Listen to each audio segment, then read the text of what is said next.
The ETN-L is a close-coupled magnetically driven centrifugal pump, constructed with either polypropylene or ETFE lined wet end components.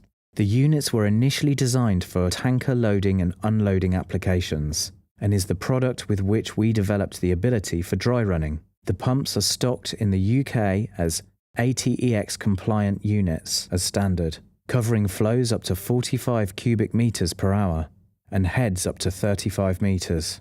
When stripping down any pump, it is important to make sure that it is clean and free from all contaminants. To strip down the ETN-L pump, we firstly remove the nuts from the back of the casing to release it.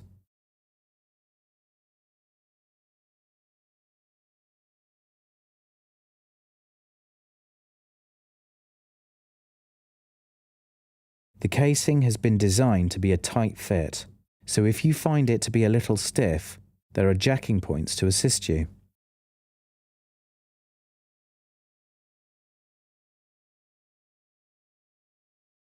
Remove the isolation shell with the magnet and impeller assembly intact. The impeller assembly is then removed from the shaft. The bearings will remain inside the impeller assembly.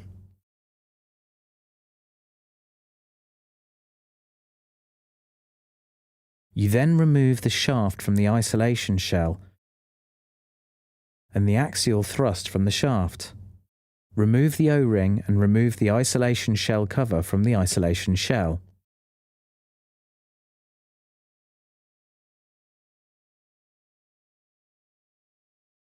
In the front of the casing, you will find the suction cover.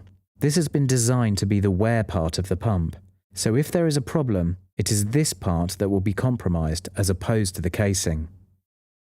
This is removed by firstly depressing the locking mechanism and then rotating the cover anti-clockwise.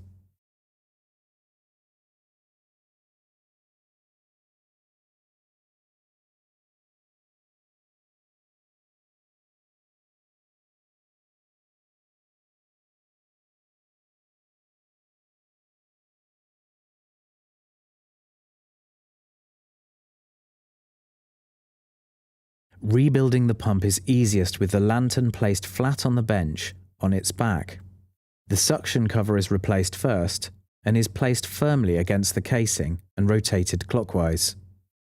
On new suction covers, this can be a very tight fit, so some food-grade grease or detergent can be used to lubricate it.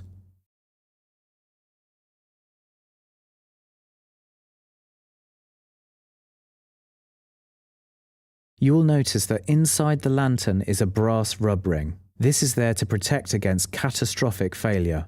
If there is ever a case that any part of the magnet rubs through the isolation shell while it is still rotating, it will rub on the brass and not spark, which could cause a fire hazard. The isolation shell cover goes onto the isolation shell, which goes into place, and then the O-ring is replaced and placed around the isolation shell. We advise replacing the O-ring during any repair or service. The axial thrust is put onto the shaft with the grooves facing inwards.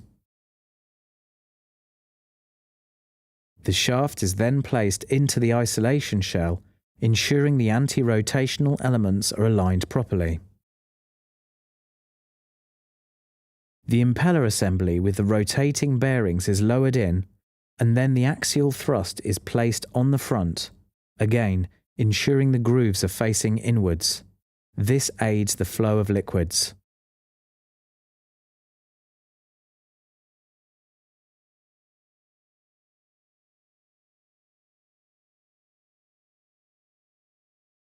Finally, the casing is replaced